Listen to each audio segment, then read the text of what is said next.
This is episode 21 of the New Age Christian Synthesis podcast. The point of this podcast is to provide honest truth seekers with food for thought and perhaps a place to belong as well. This week's subject is conspiracies. Some people seem to see secret schemes playing out under every rock, whereas others dismiss all conspiracy theories out of hand as crazy talk. As usual, the truth can be found somewhere in the middle. But how can we discern which are the true conspiracies? J.J. Dewey highlights the parallels between events of the past and the present to give us some helpful guidelines to go by. This class was given back in 2002, so that's why J.J. speaks of George W. Bush as the current president. But the subject matter is even more relevant today than it was when it was presented. And now, J.J. Dewey. The question is there really a conspiracy, and who are the conspirators? One of the main reasons that Mormons in particular are into conspiracies more than the rest of the religions, and the rest of the religions have quite a few themselves, is because of a prophecy made in the Book of Mormon. And let me just read you that prophecy.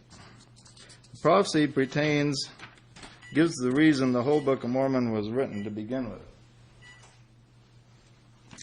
It's in Ether chapter 8. And he says, "Now I, Moroni, do not write after the manner of their oaths and combinations. For it has been made known unto me that they are had among all people, and they are had among the Lamanites." Now these oaths he's talking about is a group emerged among the ancient Indian peoples called the Gadianton robbers. And they rejuvenated the oaths of Cain. They were, it's told that they were actually revealed to them from dark entities, that these oaths provided a means whereby they could obtain great power over men. And it tells us how these oaths worked. And what happened with these is the Gadianton robbers pretty much overran the country, and until eventually the whole continent was destroyed, and a whole race of people, the white Indians at that time, were completely destroyed because of these secret combinations that existed among them. And Moroni tells us that one of the main reasons I'm sealing up this book to be delivered to the people in the last days is so that they will understand about these secret combinations so that they can be done away with. And so in other words, he's saying one of the main purposes of going through all this effort to give you guys this book is so that you can be warned about these secret combinations, so the same thing will not happen to you that's happening to my people. And of course, Moroni wrote a lot of these things as he watched his people go down into destruction. And here's what he writes. "And they have caused the destruction of this people of whom I am now speaking, and also the destruction of the people of Nephi, that whatsoever nation shall uphold such secret combinations to get power and gain until they spread over the nation, behold, they shall be destroyed. The Lord will not suffer the blood of his saints, which shall be shed by them, shall always cry unto him from the ground for vengeance, and upon them, and yet he vends them not. Wherefore, O ye Gentiles," and the Gentiles is the people that will possess the American continent. In other words, "Wherefore, O America, it is wisdom in God that these things should be shown unto you, that thereby ye may repent of your sins, and suffer not these murderous combinations to get above you, which are built up to get power and gain. The work, yea, even the work of destruction come upon you. Yea, even the sword of justice, and the eternal God shall fall upon you to your overthrow and destruction, if ye suffer these things to be. Wherefore the Lord commandeth you, when ye shall see these things, come among you, that ye awake to a sense of your awful situation, because of the secret combination which shall be among you, or woe be unto it, because of the blood of them which have been slain. They cry from the dust for vengeance upon it, and also for those who build it up. And it cometh to pass that whosoever buildeth it up seeketh the overthrow and freedom of all lands and nations and countries And it bringeth to pass the destruction of all people. For it is built up by the devil, who is the father of lies, the same liar who beguiled our first parents. Now, because of this warning in the Book of Mormon, people who take the Book of Mormon seriously are on guard about a conspiracy that will exist in the last days that could cause our destruction. The general Mormon population are anti-conspiracy. The leaders of the church think it's just kooks that take this too seriously, and so they don't. The leaders of the church don't take their own scriptures that seriously, but many sincere Mormons take this scripture very seriously, and so they're looking into the conspiracy. So what we're going to do today is analyze this using the law of correspondence, which we're going to talk about a little bit more as we go along tonight, and ask ourselves, what was a conspiracy in that age, and what's the correspondence in this age? Okay, so let's ask us that question, and we may get a little bit different answer than most conspiracy people think. Who were the conspirators in the Book of Mormon days? The Gadianton robbers. And what did they do that was so wrong? Terrorism, and what else? What were... Kill for power and for money. Okay. They would kill for power and money. What else did they do? They controlled the people. Controlled what they thought. They controlled it through fear. And they did something, it says, which was abominable above all the other things which God detests. What was that? Twisted his teachings to fit their own purpose? Well, they did that, but that wasn't the worst thing. Didn't they hurt little kids?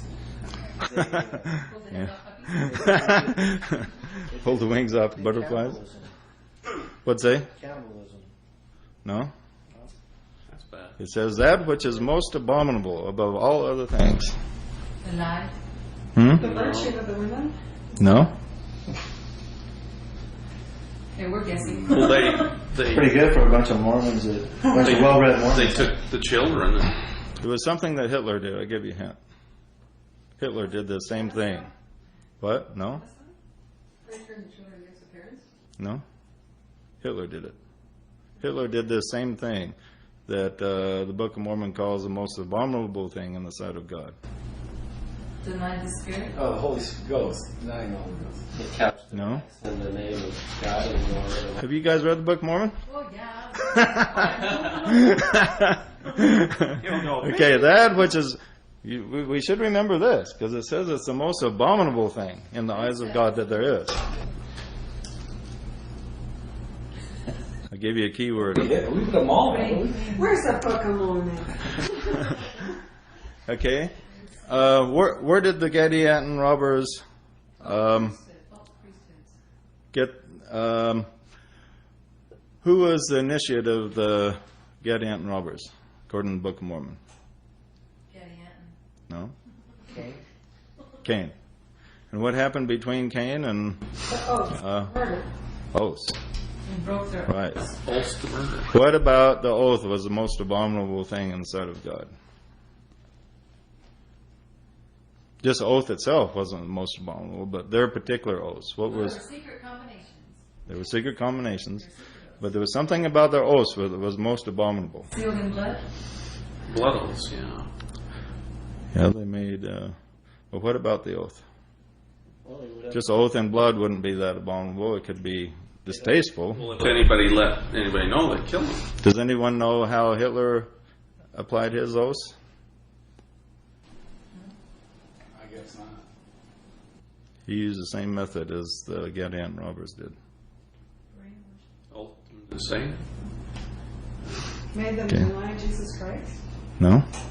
Killed their family if they broke the No, see, if Hitler would have said, you have to deny Jesus Christ, you think they would have done it willingly? Oh, yeah. They had to make oaths. No, they wouldn't have done it. They would have, a lot of them would have given their lives first if you hit them point blank, just like the early Christians. Caesar gave the early Christians a choice. Either accept Caesar as God or be thrown to the lions. And they thought, well, Caesar is not God, God is God, or Christ is their God, or They Messiah. set Hitler up as God. Hail Hitler. No, not really, not overtly, kind of subtly he was God. Kind of looked on himself as God. But you didn't have to say Hitler was God. But see, the point is, in the days of the Roman Empire, when they were given the choice, the direct choice, most Christians says, Christ is my Lord, so he can throw me to the lions if you want, and so they threw him to the lions. I mean, you give them the direct choice, a lot of people will sacrifice their lives. Hitler didn't do that. He did something even more abominable than Caesar. A secret oath? An oath they didn't know they were taking? No, they knew they were taking it. So it was an oath. Yeah. Who did you give it to? All of his generals. And they all took it? Yeah. And Gannett did the same thing. Yeah, they all took it. Now, if he would ask his generals, choose between me being God or Jesus, a lot of them would have given their lives because that was against their principles. But what he asked them to do wasn't breaking any direct commandment that they could think of. So they agreed to uphold each other no matter what, no matter if they did wrong or whatever. Yeah. That was part of the oath, that no matter what anybody does, we all agree to uphold each other, lie for each other, whatever it takes to okay, each other. Blaine's getting really close. Hitler's generals were taken in by Hitler and made to swear allegiance to him in the name of God. So swearing allegiance to a man or a group of men in the name of God is the most abominable thing in the eyes of God, because you're not swearing allegiance to God, you're swearing allegiance to a man in the name of God. And that's what Hitler had all of his generals do, and that's why when they were told to go put the Jews to death, they had sworn allegiance. And so they were afraid that if they didn't put the Jews to death, they would break their oath in the name of God. And they felt they would offend God by not putting the Jews to death. And everybody wonders, oh, why did these people just mindlessly go ahead and do this? I mean, historians have a hard time figuring this out. Why did the Nazis, why were they so controlled? It's because all of the German leaders swore in the name of God allegiance to Hitler. And they were afraid to break their oath because they thought if they break their oath, they would be offending God. So better put a few Jews to death than break their oath to God. What about the lower ranks that actually carried out the orders? Well, they were afraid for their life. Either they did it or they give up their life. So, but see, the generals, the leaders, are the ones that create the thought form. And when the thought form is in play, people don't go contrary to the thought form. And so it's just like if all the Mormon general authorities decreed something, even if it was completely crazy, I guarantee you the rank and file Mormons would go along with it when they saw all their leaders going along with it. Ooh, you just associated the Mormon general authorities with Hitler's general. No, not with Hitler, but I'm just saying if they all decided as a group, whether it be the Mormon leaders or say all of Congress got together and they decided something and it was totally wrong and obviously wrong, most people go along with it anyway because they're leaders. Yeah, both sides. I mean, they're getting together, and both sides agree with this, so it's got to be right. My guy's for it, so I guess they must know what they're doing, you know. But you get the leaders going along with something, you get everybody. And so Hitler had all of his generals make a personal oath to him, and if they didn't obey the oath, they would be killed. And more than that, they would also be damned, because these were all of his generals were very religious people. Almost all of them were very sincere Christian people. And when they made that oath in the name of God, they feared for their soul if they broke it. And that's the key to the secret combinations, is that they commit a person in such a way that they feel that if they break the oath, they will lose their soul. That's what they feel. And that's why these oaths are so abominable to God, because they feel that God will send them to hell for not obeying the oath. They fear more the wrath of God than they do taking an innocent life, or maybe sacrificing a virgin on an altar, or maybe putting someone to death that has offended the group, or whatever. They fear that. They fear the wrath of God for breaking their oath more than they fear these other things. And that's why it's the most abominable thing in the sight of God, is because it is so contrary to what God is really like. Well, yeah, you'll break every other commandment. Yeah, it gives you gives the leaders power. When they have put the people under these oaths, it gives them power. And the Book of Mormon describes the oaths of Gadianton. It says that they swear allegiance, that if they break the oath, they will die. And the oaths are for the purpose of sustaining power for each other. And so, this is what gives them such power, and they also give the oath in the name of God. They use God's name in the oath itself, Reminds me of giving them. oaths that Mormons are familiar with. Yeah. Now, let's examine these Gadianton robbers then. These people that had these oaths that caused the downfall of the ancient Indian people. First of all,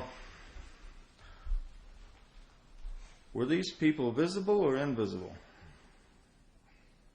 The people that caused the The downfall. Gadianton robbers. They lived among the people, so they were visible, but you didn't know who they were. They were invisible because you never knew who they were. They They blended were your in. neighbors, yeah. They were recognized by each other through secret handshakes and secret meetings. But could have been anybody you worked with. Does this sound familiar? And they did commit murder and plunder. And then they would retreat back to the mountains and into the wilderness and secret places, hiding themselves where they could not be discovered, receiving daily in addition to their numbers, insomuch there were descendants that went forth unto them. Who exists in this day and age that retreats into the mountains and the caves? Well, Eastern Terrorists. Yeah, interesting, isn't it? Now, these Gadianton robbers, let me read you a couple more things about them. Thus, yea, even in the space of not many years, they became an exceedingly great band of robbers, and they did search out the secret plans of Gadianton, and thus they did become the robbers of Gadianton.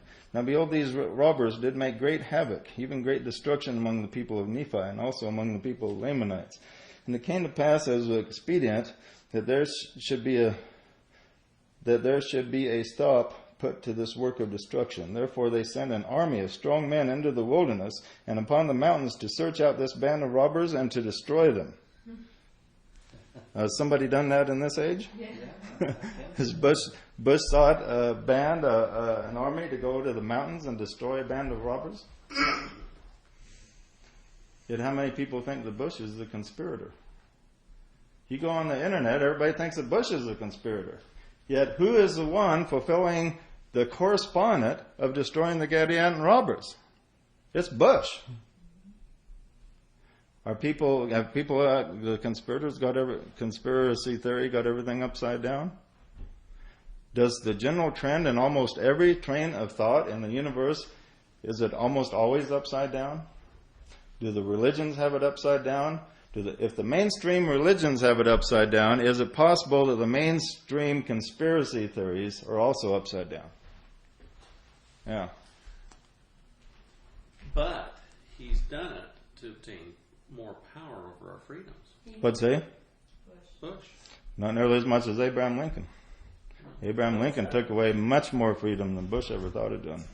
What Yeah, freedom well- has Bush ever taken away from us? But we never got the freedom back that Abraham Lincoln took, so. Got a lot of it back. I mean, he took away. I Well, mean, the Homeland Security Act, all of us could be. Abraham Lincoln just arrested whoever he wanted. He'd give the word, and they'd go arrest anybody he wanted, whole Well, town. Bush could do that right now with us. Not really. It'd be too big of an outcry. Abraham Lincoln lived in an age where he could get away with more than Bush could today. I mean, Bush couldn't. If Bush went and rounded up a couple thousand people of Near East descent, there'd be such outcry that they'd impeach him. Well, I mean, he could not do what Abraham Lincoln did. Because Pretty much done that the already. media, He's pretty much around the media, they control that too, so they can say whatever they want about these people. Well, most of the media don't like Bush. Totally against it. Time magazine doesn't like Bush. New I York don't know if Times that's hates him. totally true. New York Times also hated Lincoln. You should have read what the New York Times wrote about Lincoln. They were, I mean, whoever the New York Times doesn't like, you can pretty much depend on a pretty decent fellow. They were neutral states during the Civil War. Yeah. Abraham Lincoln incarcerated members of Congress of those states which were Yeah. And you know, if Abraham Lincoln hadn't have done what he did, there'd still be slavery on earth today. I mean, probably. the war in the 60s, the civil rights demonstrations in the 60s would have been to free the slaves rather than to just give the blacks more power. But that's how far up Abraham Lincoln brought the freedom of the slaves. It doesn't matter if it's Democrats or Republicans. They put that dichotomy in to control us too. So, you know, I mean, that's a form of control. Both, whether it's a Republican or a Democrat, they're still in control. Okay, we'll talk about that. But again, one of the things I talked about in the beginning was being able to recognize truth. Yeah. And the most difficult thing is when you're presented with something that goes against everything you believe. Now, what we're doing is presenting several things that goes against what several people in this room have accepted for a long period of time. So, what we're going to have to do is open our minds and look at it through the law of correspondences. The law of correspondences is the safest bet. Now, what we're going to do is look at the real Gadianton robbers identified in the Book of Mormon and compare them today. Were the Gadianton robbers visible or invisible? Are the conspiracies that everyone talks about today visible or invisible? Lorraine? Well, the conspiracies are making a lot of noise, that's for sure. But the robbers, I'm going to say... But they can never find the conspirators. I mean, they can never identify them. I think it's invisible. Yeah. But see, in the Book of Mormon times, the conspirators were not invisible. They were visible, they actually fought with them.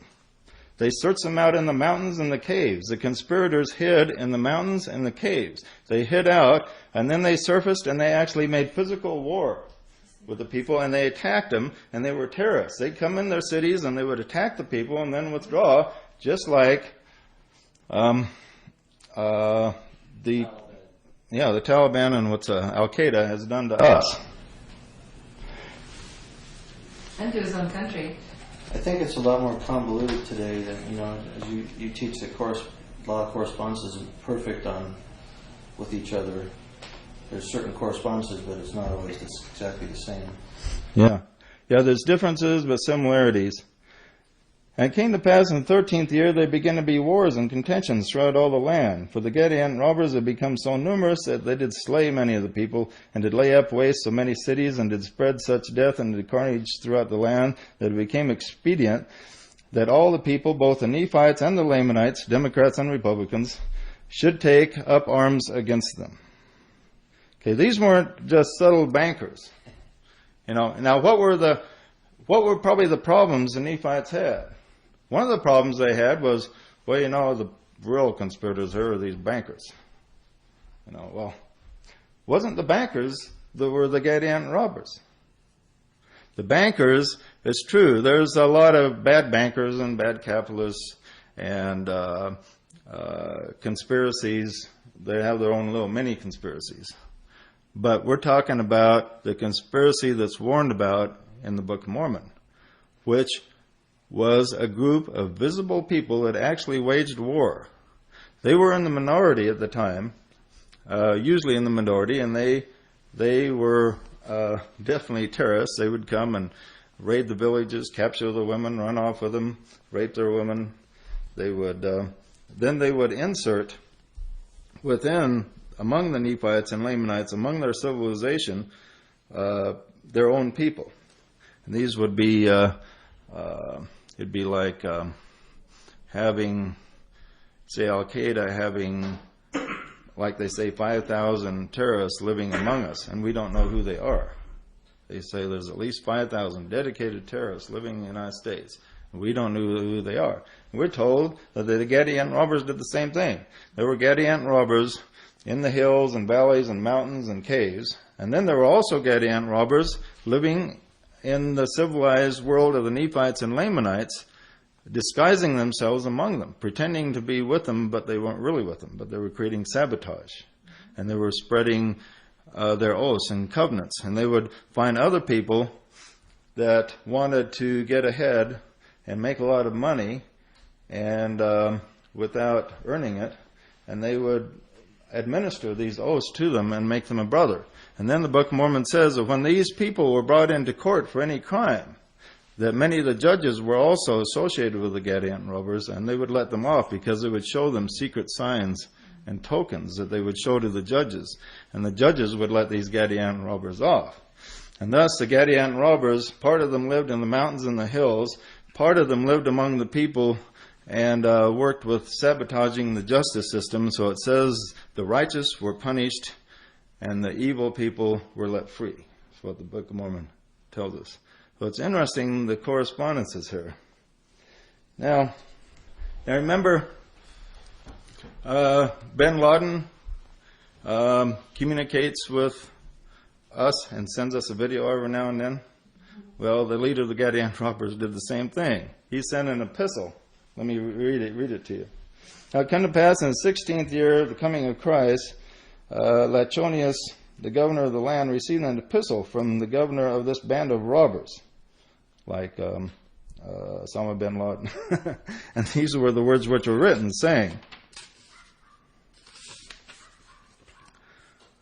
Lachonius, most noble chief governor of the land, behold, I write this epistle unto you, and to give you exceedingly great praise because of your firmness, and also the firmness of your people, maintaining that what you suppose to be your right and liberty, which you do stand well, as if you were supported by the hand of God in defense of your liberty and property and your country, and that which ye so call.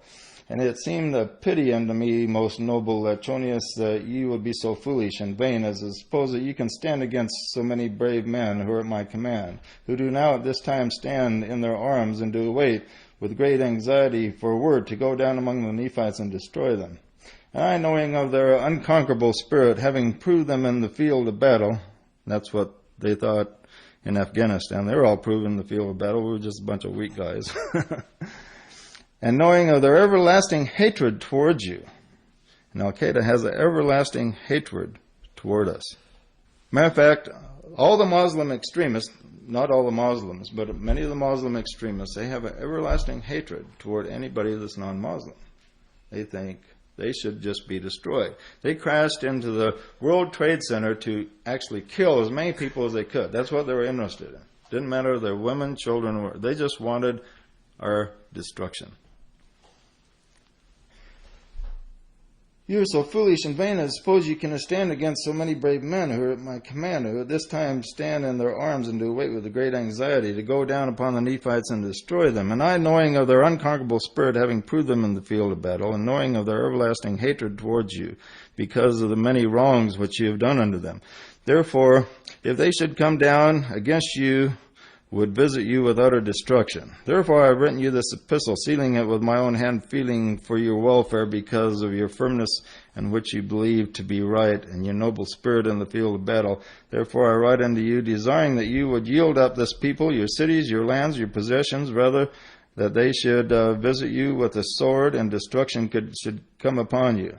In other words, yield yourself up unto us, unite with us, and become acquainted with our secret works, and become our brethren, that ye may become like unto us, not slaves, but brethren and partners of all our substance.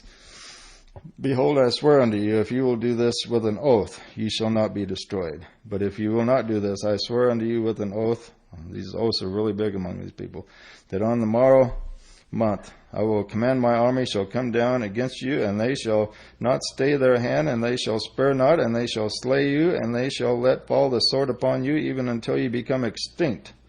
Behold, I am Gideon, and I am governor of the secret society of Gideon, which society and works, therefore, I know to be good. And they are of ancient date, and they have been handed down to us. And I write this epistle unto you, Lachonius, and I hope that you will deliver up your lands and your possessions without the shedding of blood, and this my people may recover their rights and government. It's interesting that they think they're right, and they think they have the right to government. Their rights in government who have descended away from you because of your wickedness and retaining from them their rights of government, and except you do this, I will avenge their wrongs.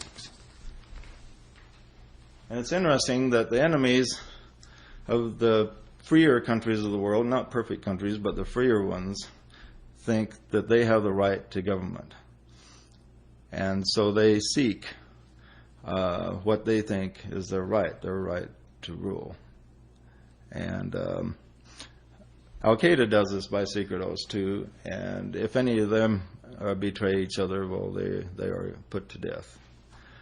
Now, in the book of Revelation, John saw the workings of this great conspiracy that is over the world, and he says, I saw it, and he says, I wondered with great admiration.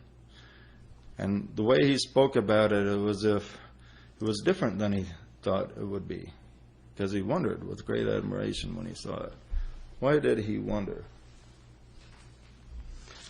He wondered because the conspiracy itself is not any particular group. It's the conspiracy that is organized not upon the earth, but on the other side. That's what I meant by invisible. Right, it's invisible to that extent. But their manifestation here is visible. And remember, the last prophecy that I read, it says, when ye shall see this come upon you.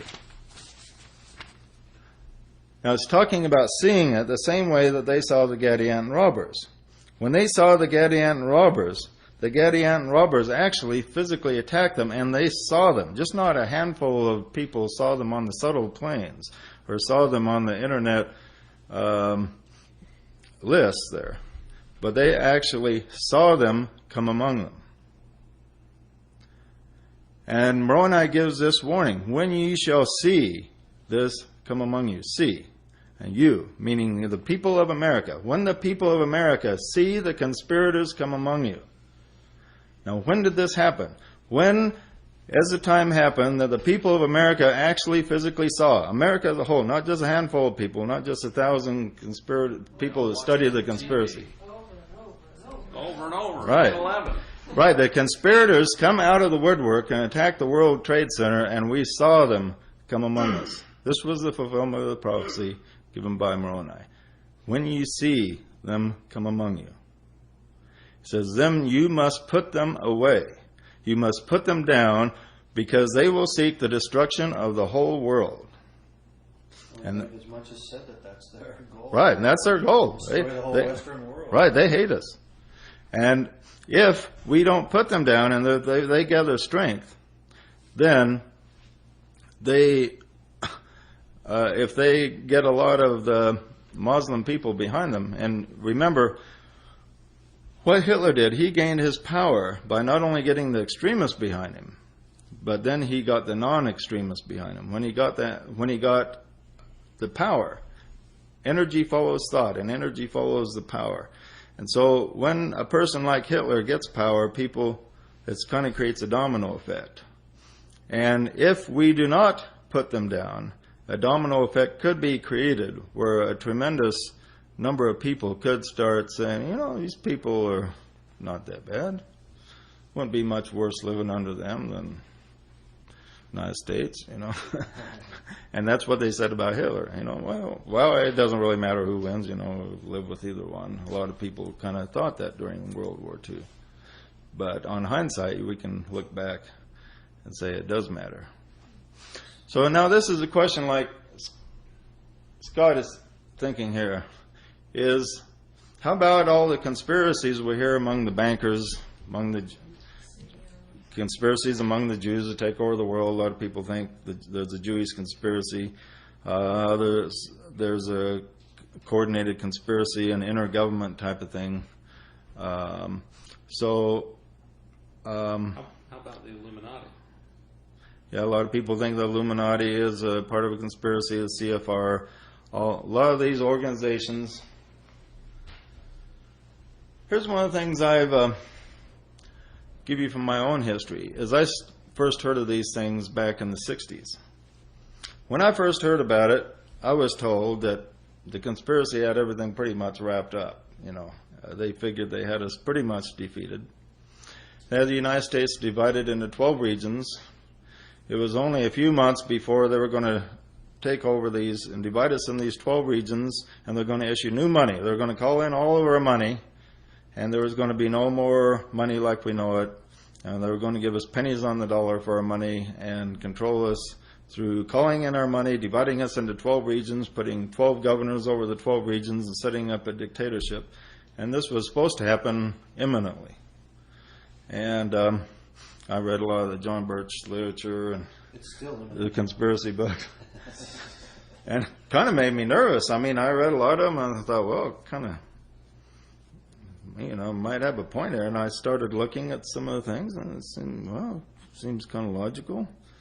What can I do about it? I mean, matter of fact, one guy I knew that was really into the conspiracy. It's kind of funny. He almost loved the conspiracy. In fact, he was really against it. He subscribed to these magazines that cost him about $100 a month. It was really expensive, and it was really super secret underground information he was getting, and he was feeding it to me every month. It was pretty interesting stuff. But he says, one time he was going in this business venture. I said, where'd you get the money? He says, Rockefeller money. Rockefeller money. Yeah, he says it can't fail because Rockefeller's behind us. So he was going into business with Rockefeller money because he figured the conspiracy was so powerful that it couldn't fail because he was using Rockefeller money. So I thought, well, that's kind of odd. There he is preaching to me against his conspiracy all this time, and he's happy to take Rockefeller money. But, well, yeah, he was. He was always talking about Rockefeller. But so anyway, I kept waiting and nothing happened. And I thought, why is nothing? So pretty soon new conspiracy stuff come out. Kissinger, Jimmy Carter, and almost everybody in the government was replaced by lookalikes that had been trained and operated on to make look like. He says, you can tell Jimmy Carter's not Jimmy Carter because he has this part on the other side of the head, and people just don't change their part. And I checked it out. Sure enough, he changed his part just about the time the conspiracy people said that he'd been replaced. I thought, that is kind of odd to change a part. Who changes their part when they're 50 years old? Hardly anybody. Anyway, nothing transpired. All the warnings, nothing happened. And over 40, almost 40-year time period, not one single conspiracy prophecy has come true that I have read about. They have been wrong every single time. I have not found one that has been right. Now, if there's anything to these, why has the conspirators not been able to do one single thing they planned? Not one single thing they planned has transpired of all the predictions I've heard, and I've heard hundreds of predictions, and I've followed it. I still follow it. I still check the conspiracy theories on the internet even now. It's kind of a hobby. And Blaine was smart enough. The last conspiracy theory was that they were going to take over the Olympics and initiate martial law, and Blaine was smart enough to predict that it wouldn't happen. And I always bet on a good bet. Nobody took my bus. I only bet on sure bets.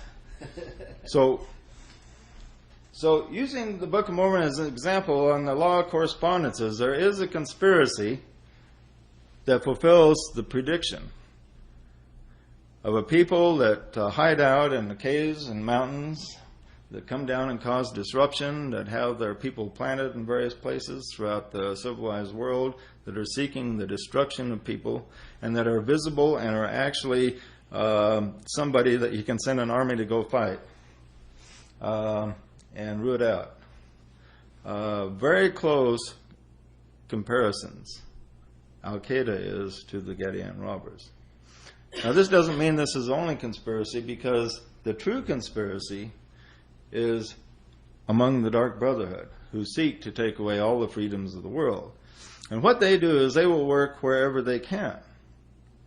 And the most powerful place they're manifesting right now is Al-Qaeda.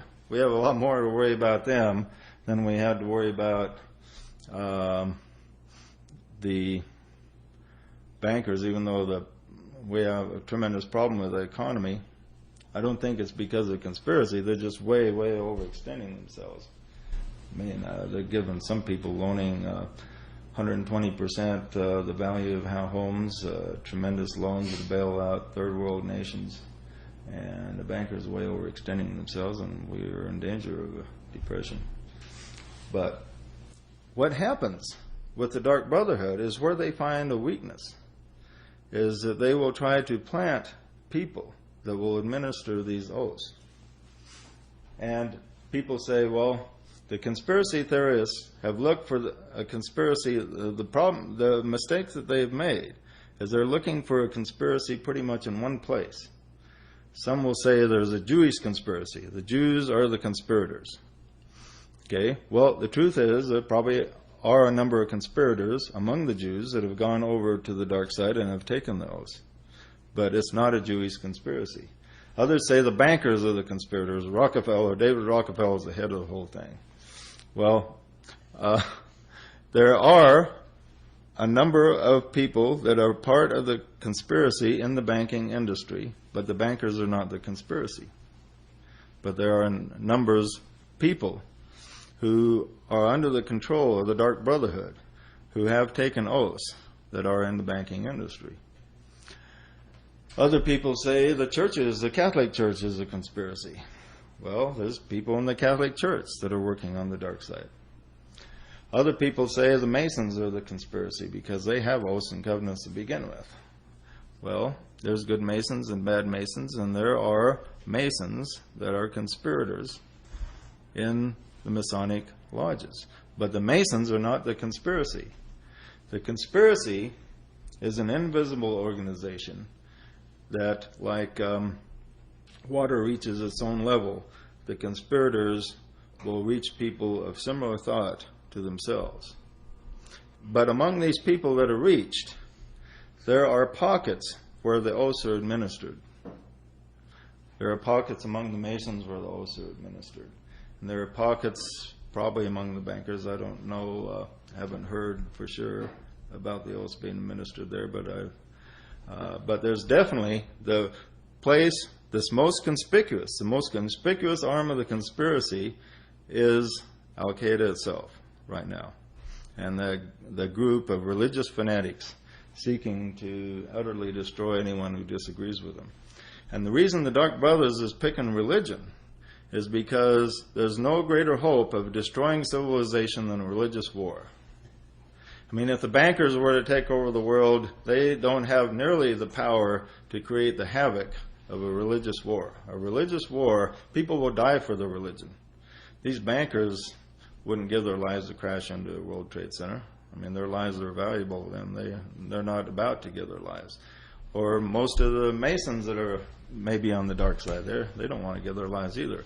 But for a religion, you can get people in a religion to give their lives for you. And that's why the Dark Brothers are picking particularly centering the conspiracy among the religions of the world today, trying to divide one religion against another.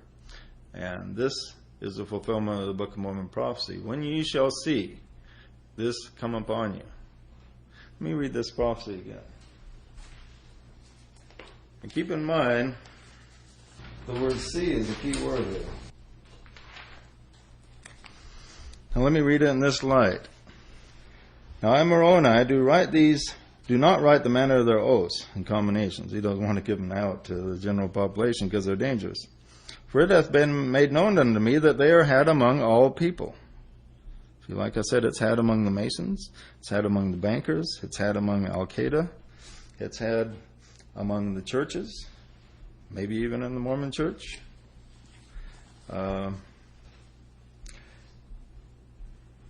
they have caused the destruction of this people of whom I am now speaking, and also the destruction of people of Nephi. And whatsoever nation shall uphold such secret combinations to get power and gain until they spread over the nation, behold, they shall be destroyed. For the Lord will not suffer the blood of his saints, which shall be shed for them, to cry from the ground. Wherefore, go down here, when ye shall see these things come among you, that you shall awake to a sense of your awful situation, because of this secret combination which shall be among you. The word see is the key word here. When I first learned of the conspiracy theories, I couldn't see them. I heard about them. I was kind of made me nervous when I read all these books about them, because I thought, wow, man, who knows where they are? They're everywhere. Okay, but I couldn't see them. And who's it talking about seeing? It's not talking about just a couple individuals. It's talking about America. It says, this is given to the Gentiles that shall inhabit this country. So when America shall see these people surface, it says, then we must awaken to the sense of our awful situation. Now, this is one of the reasons I brought this up, is because as I've gone through the internet and read the conspiracy people, what they're saying, they're all planning George Bush as the big conspirator, because he's a member of Skull and Bones Society, supposedly, and his family is supposed to go to this Bohemian convention and worship this owl or something, and it's a whole bunch of weird stuff about what he's supposed to be doing, but so they're all portraying George Bush as the big conspirator. But who is the one that's putting down the true conspirators? When he gave that speech, that main speech he gave right after we were attacked, the big one that was nationally televised, I felt the presence of Christ descend on the guy. And I felt the Spirit, and I was moved to tears when I felt that. And then when I read about people presenting him as a conspirator, it really bothered me. Because this is a man that's fighting the conspirators. And yet all the conspirators, 99% of them, think that George Bush is one of the conspirators. Yet he is the one that is leading the war to put down the Gadianton robbers. So is the conspiracy itself, controlled by the Dark Brotherhood, as an arm to try to take the good people of the world and make them think that evil is good and good is evil? To turn everything upside down so the lights of the world will not be supported by the powers of right? Is this possible? I think so. Because I felt the Spirit of God descend on Bush. I felt it 2 or 3 times. I felt the presence of Christ descend on him 2 or 3 times when he's been giving speeches. Other times I haven't felt anything. He kind of stumbles around. But there's been a couple times I have felt that the Brotherhood is working with him. Does it say in prophecy what we're supposed to do besides just be aware of them? Yeah, it says we must hunt them down and destroy them. Well, I'm not probably going to pick up a gun myself, so what can I do? Well, we need to support the war to go hunt them down and destroy them. So why do you think the Bush administration won't let Israel take care of business? They've been being terrorized by the Palestinians for, Bush isn't. Yeah, Bush isn't. Bush isn't perfect. He listens too much to his advisors. I think it's like Colin Powell is really against that. Because that sends mixed signals. Yeah, it does. Yeah, we're going to wipe I out agree the with terrorists, you. but Israel, But remember when he got up and said if you harbor terrorists, he says if you harbor terrorists, he says we will go after you. I felt the Spirit of God when he said that. But when he doesn't follow that, I have not felt the Spirit of God around him when he hasn't followed that. But so it's the same as the Dark Brothers. The light will work wherever it has an outlet. Oh yeah, same thing. If Bush has his heart in the right place, they will work with him. And when he was saying those words, when he said a lot of good things, like he divided good and evil. He says there's good and there's evil, and we're going after the evildoers.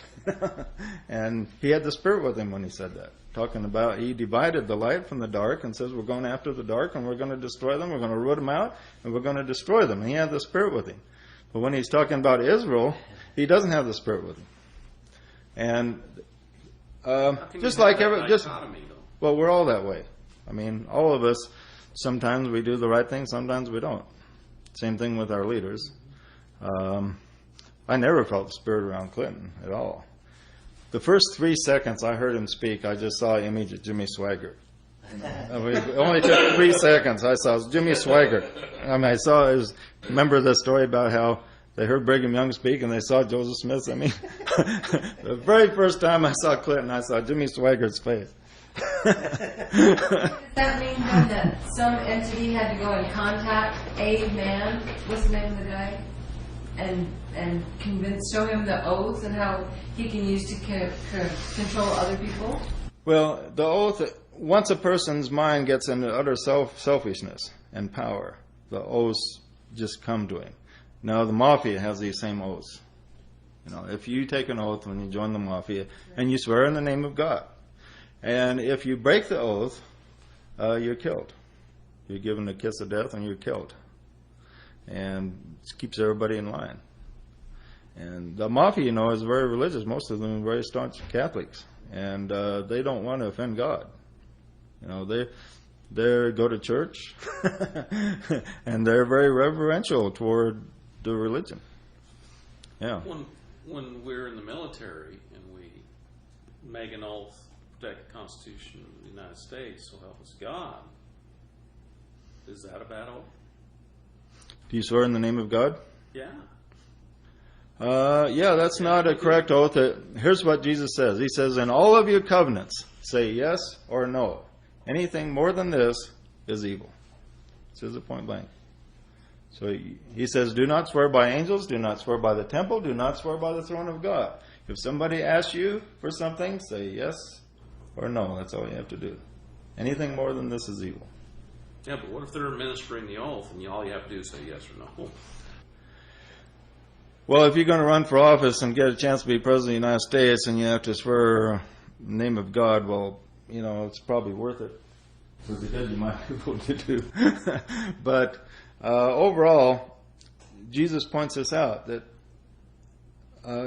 you just have to say yes or no. And, you know, it makes sense. If a person says yes or no, he's going to do it just as much as somebody that swears on the Bible or on his mother's grave or whatever, you know. But and this is the type of oaths given by the Brotherhood of Light.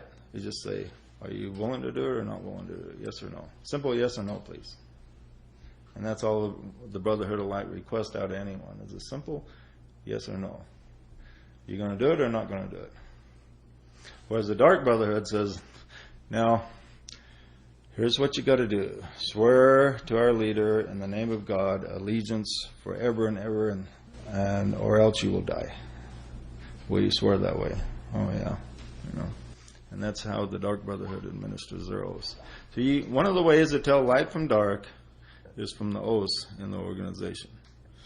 Do they give oaths that bind a person in the name of God? You know. And even in our free society, which is relatively free, we realize it's not 100% free, but there are oaths that have crept in. But the true conspiracy, like it says in the Book of Mormon, is had among all peoples. These oaths have crept in almost everywhere. They crept in the Mormon Church in the latter days of Joseph Smith. They crept in our government. They've crept in banking system. They've crept in the Muslim world big time, and that's where it's surfacing now. It's got such a stronghold among the ultra-extremist Muslims. Got such a stronghold that the prophecy is fulfilled that we as a nation can actually see them. They have surfaced where we can see the conspirators. We can see them to the extent that we can actually send an army after them the way the Nephites did. And this happened quite often as the Gadianton robbers would surface, the Nephites would send an army, and there was a couple times they destroyed them, they thought. And they were gone for a period of time, went underground, and then they surfaced again. But they kept resurfacing because these oaths kept coming back and back. And there was always somebody that brought it up again. So the conspiracy people are not entirely wrong. I mean, there are conspirators in the government, like Susan says, there's men in black that you want to be aware of. But what we have to look for, more than anything else, is the fulfillment of the prophecy, is when the nation as a whole can actually see the conspirators surface, and this prophecy has been fulfilled. They have shown themselves. And it says, when they show themselves, when we see them, we must put them down. And as far as power goes, it's a natural thing for anyone who has power to retain unto that power. A big corporation, a big oil, big government, they will all seek to maintain their power. Every religion will seek to maintain their power, and you threaten the power of any organization, you're asking for trouble. So whether there's a conspiracy or not, the powers that be are going to seek to maintain their power. Because the powers that be are actually composed of an elemental life forms. And each life form seeks to preserve itself. If someone came to you, Ren, and said they were going to kill you, would you seek to hurt them first? Seek to stop them in any way that you could? Yeah, probably. Right. So if big oil, for instance, has free energy surfacing that's going to destroy them, because they are a life form, will they seek to destroy first? That's not necessarily a conspiracy. That's just the way things work. Susan was talking about people that develop these free energy devices, and many of them have had their lives threatened. Mm-hmm. And so once they say, if you had a free energy device that would make oil obsolete within 2 years, don't you think somebody would be coming after you and try to destroy you? Yeah. I mean, there's thousands and thousands of jobs, billions of dollars hanging on it. You're going to have somebody coming out. It doesn't take a conspiracy to do that. It just will happen. Just like if somebody come after Ren and says, I'm going to destroy you, he doesn't have any conspiracy about it. He just wants to protect himself and destroy them first. No conspiracy involved.